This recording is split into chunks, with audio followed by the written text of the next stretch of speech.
Good morning. Welcome to JLJ This Morning. I am your host, James Lott Jr., the JLJ of the This Mornings and of this media.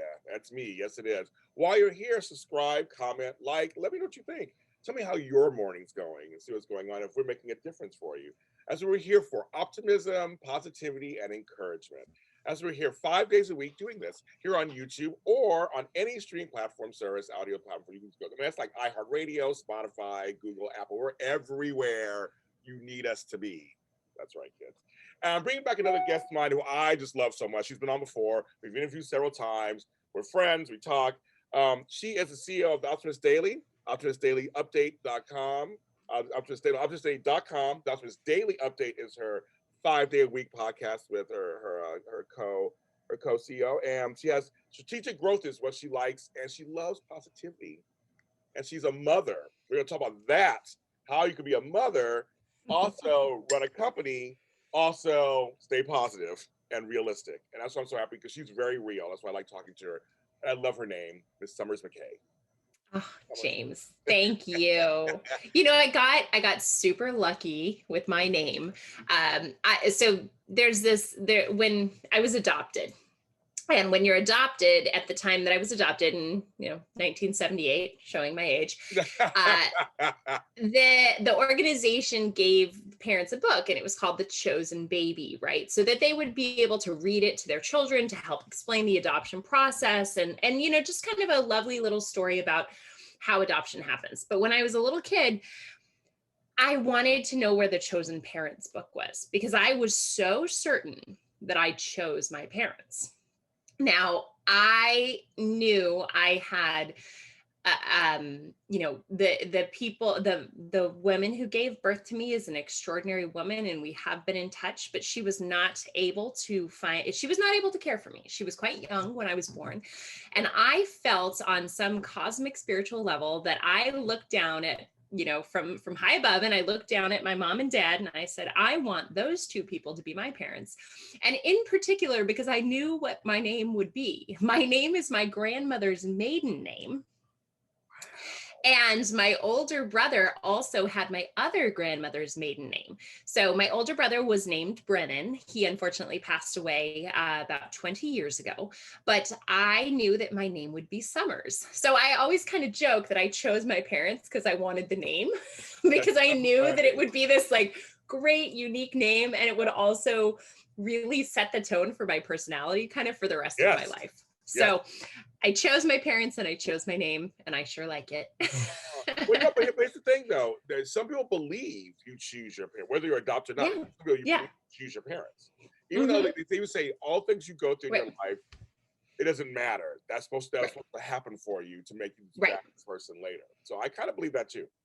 Yeah, I mean, there are so many different spiritual traditions that sort of invoke choice and intention and setting a path of intention on a daily basis, but that also, even if you have your intentions, whatever happens or comes is meant to be and was chosen, and sort of that predestiny. And I dabble in all sorts of spiritual traditions, and I call myself like a Hindu, Buddhist, Catholic with a hint, like with a tip on my Jewish side, because I love spirituality and I love meditation and I love prayer and I love, all of getting into those anchors of who we are and where we fit in this greater world every day. I know. I like it too. I like it too. That's very cool. So speaking of Brennans, you have a daughter.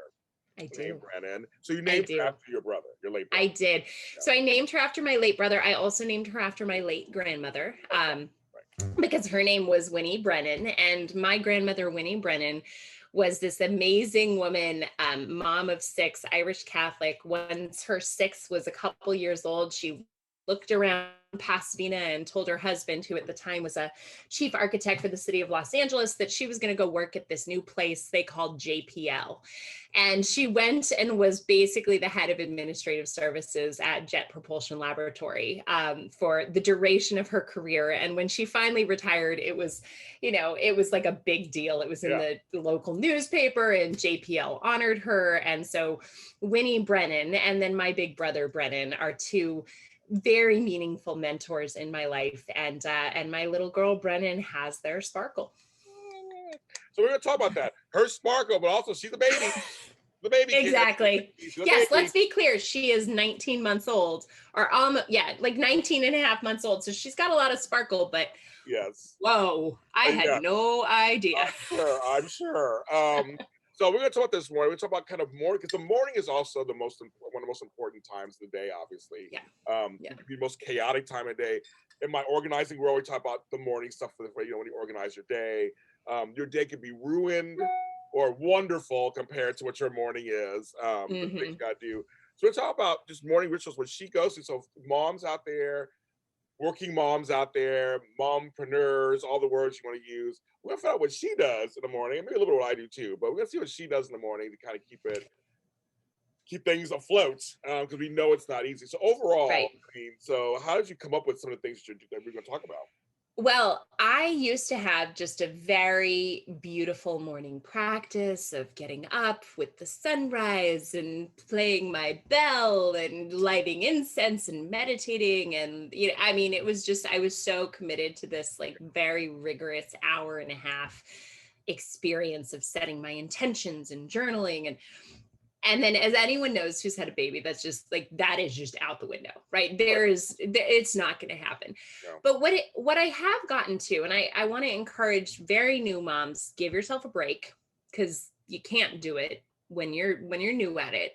But then once you start to sort of peer out of infanthood and into toddlerhood, I actually think there are really beautiful ways of finding some of those strings back of your morning meditation and of your morning practice and your morning yoga. My toddler and I get up, we co-sleep, right? For better or worse, the pandemic made us not be able to move when she was tiny. And so she was in our bed when she was tiny, and now she's 20 months old and still in our bed. And so when she's up, I'm up, and my husband generally rolls over and gives us a little hug and encourages us to leave the bedroom. And some of her first words in the morning oftentimes are yoga mat, because what we do is we'll come out and we'll roll out the yoga mats, and that itself is just a practice that we have together. We come out, we kind of turn on the coffee maker. She knows to do, we have, our ritual where she hears the coffee maker and she says, coffee, coffee, coffee. And she doesn't have it, but first things first, our smart speaker play meditation music. I won't say the name of the smart speaker because earlier in our pre-meeting, you and I accidentally turned on our smart speakers by me saying that. Yes. Right. And then we roll out our yoga mat. And generally speaking, there's great yoga videos. I happen to love this 10-minute yoga series by a woman named Yoga by Cassandra on YouTube. And they're, new moms, oftentimes our bodies go through a lot. When I brought Brennan into this world, while pregnant, I had an appendectomy, then I had a C-section, and then following her birth, I had a third abdominal surgery. So core strength was just gone. My 5-day-a-week hot yoga practice, like what? So right. It took a really long time, but just these very simple 10 minutes where I put it on. And even if I only get 90 seconds of the practice because my toddler's crawling around me and she's jumping up and down and saying yoga mat, it's setting the tone in the morning that my intention and you pick kind of a word for the day, whether it's play or productivity or effective or love. You pick your word for the day. For yours, it's grateful, right? And then she and I practice saying our Om. And it's just very funny because she gets really excited for the Om part of the morning. And we practice saying namaste. And it's at some point I probably should take some video of it, because like she knows her downward dog, she knows cat cow, and what she loves about cat cow is the meow moo, right? So there's sound effects that go with toddler yoga, right? You have to, when you do downward dog, you have to bark. But it's this very tender way that 4 out of 7 days a week, 5 out of 7 days a week, she and I are able to connect on a spiritual level and really just anchor a little bit into the start of a morning. other morning rituals that we have. I'll plop her into her high chair and pull it into the kitchen, and we'll make breakfast together. We have a game that we call Spices, where she gets to smell all the spices in my spice cabinet. And so I'll put a little in each of her bowl, we'll put a little cinnamon, or we'll put a little, cumin. And I think that is very, very sensory and anchoring for her. And it also allows me to be in the kitchen and to have my space and to drink my coffee. She's with me, but we're still kind of waking up our senses. She'll smell the different teas. I love that. Yeah. So she'll now go to our spice cabinet, and she'll try to climb up on it, and she'll say spices, and we say, no, spices are in the morning. And I like that. So we play spices. So it's just, it's these little things. And I think eventually, once she's old enough to really be back at a school more frequently, and I can return to some of my longer form meditation and longer form yoga. But right now it's okay. And I think that's one of the big things that the pandemic has taught us, and also like working moms need to know and remember, is that this whole notion of you can do it all is hogwash. Yes, Right? It's not, you can't. And you're going to show up to work and you're going to be covered in toddler food. And you're going to miss a meeting here, and you're going to do a great job at parenting one day and a terrible job at your job one day. And this whole idea that we have to like operate at premium levels all the time, I think that it's such a gift that the pandemic has taught us that that's just done, right?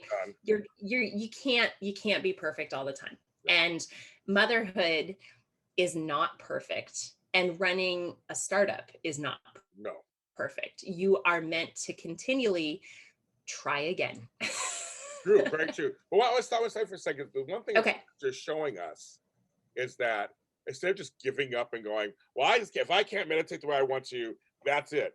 You found you were creative. The pandemic's done this too also, where a lot of us creatives, we're finding ways, we're on Zoom, like we're finding ways to do stuff. We're not just saying, well, screw it, we can't do anything, so well.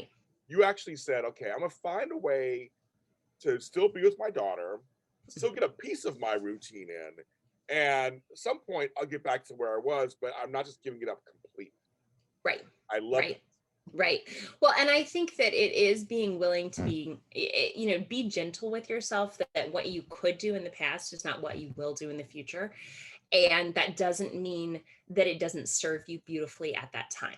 Right. So I know that even though, honestly, I don't even know if I could sit and meditate for an hour. At this point, I'm so out of practice, right? I would just, because getting into a really, really deep meditation practice takes some serious effort. And of course, I miss being in long form yoga classes. And, but I think it's also just not beating yourself up. Don't hold yourself to the standards of the past.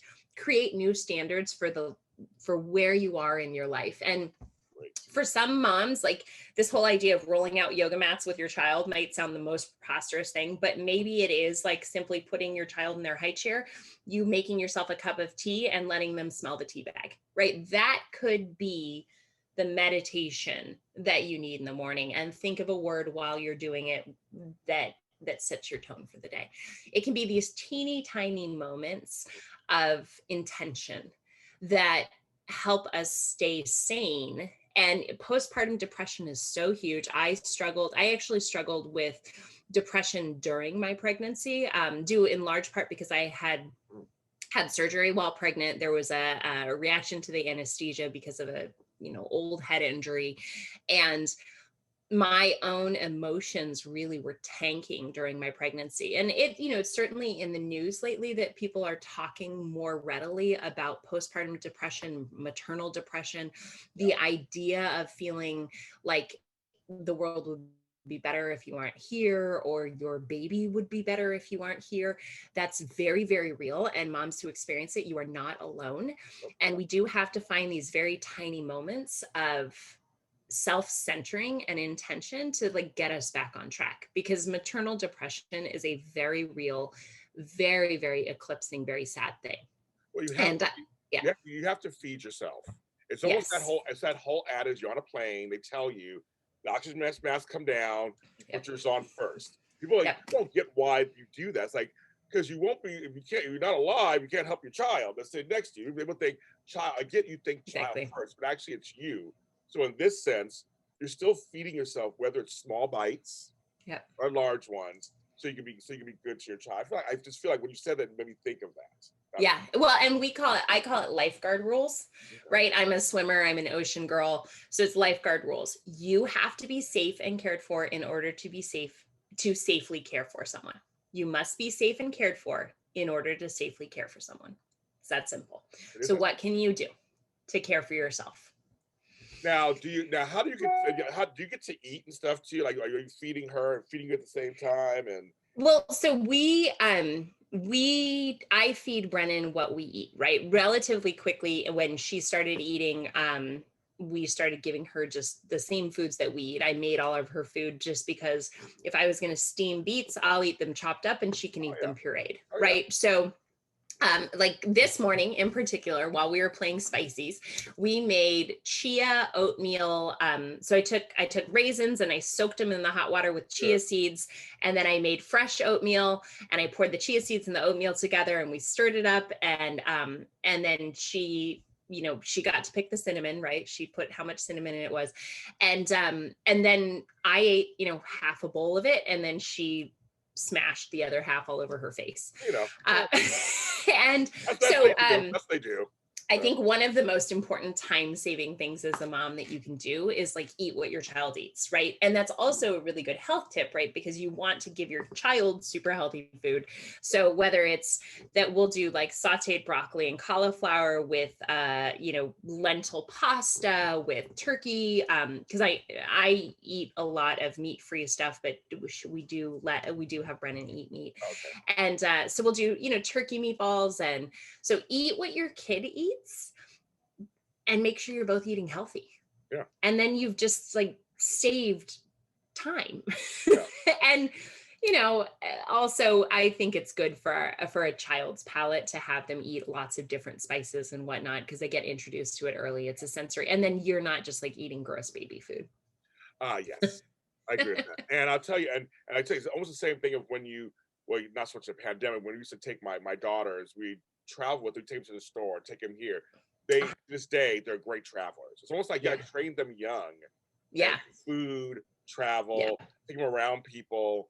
And I know now it's a little harder because of the pandemic. It is difficult. That is something that a lot of new moms are really struggling with, is that those of us who have had children who have sort of come to next chapters during this pandemic, they've somewhat missed some of the socialization, and they don't really. So there is going to be sort of a reintegration process for everybody as we figure out how to bring our kids back together, as the vaccine becomes more ubiquitous and we're able to loosen some of the restrictions.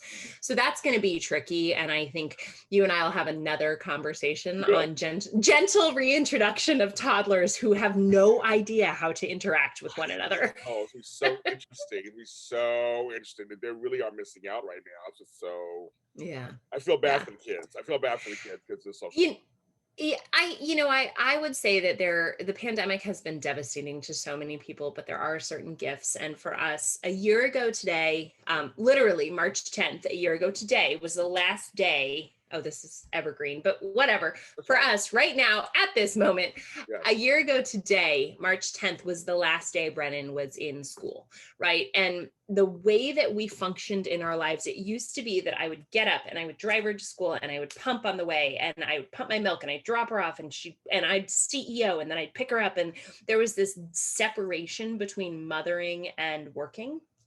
Yeah. And now, a year later, I can't even imagine that kind of lifestyle. There's this synergy between motherhood and working that is beautiful. And I'm grateful that a year ago, we had no idea how we'd pull this off, but we managed to. And both my business and my baby are flourishing. And, I'm doing okay. My downward dog's getting better. And that's where we'll end it. And I think that's a great thing. I mean, the same thing. I didn't know what I was going to do a year ago either. And I think all of us felt like, what are we going to do? How's it going to look? We figured it out. And we're figuring it out. We're figuring it out and we're figuring it out. And it's made us more creative. That's why I love about that. And I'm grateful that we found out the ways to do it. Summer, thank you so much. And and she'll be on again, folks. Don't worry, she'll be back. She'll be on, and she can't get rid of me that easily. So no way. I look forward to being back. And hey, if you have a chance, check out Optimist Daily Update. Listen to myself and Christy. We love sharing our positive mornings, and we'd love to hear. We'll have James on soon. I'll be on it. But yeah, listen to that. Optimistdaily.com. Go on Twitter. Ode to Optimist. That's the one, right? Ode to Optimism, right? And Thanks, then on other social platforms, it's the Optimist Daily. You can really find. Literally Google it, you'll find it. Comes up. You can find it. They're everywhere you want to be also. So you'll check them out there too. You can follow me where all James Lott Jr.'s are sold at James Lott Jr. Also on your platforms, even on TikTok. I'm on TikTok, folks. I'm very popular. Wow. I know. I'm not there yet. You're amazing. So go in there and follow me on TikTok. I do fun stuff on there. All my stuff's good. There's fun stuff on there. But I encourage everyone, invite everyone today to find a morning ritual that works for you. These are some suggestions. Maybe you heard something that sparks things for you. You can do it. We are here for you. You can do it. We support you. Even if I don't know who you are, whatever happens to you does affect me also. So we are completely there for you, encouraging you to have a good morning. And we'll see you next time.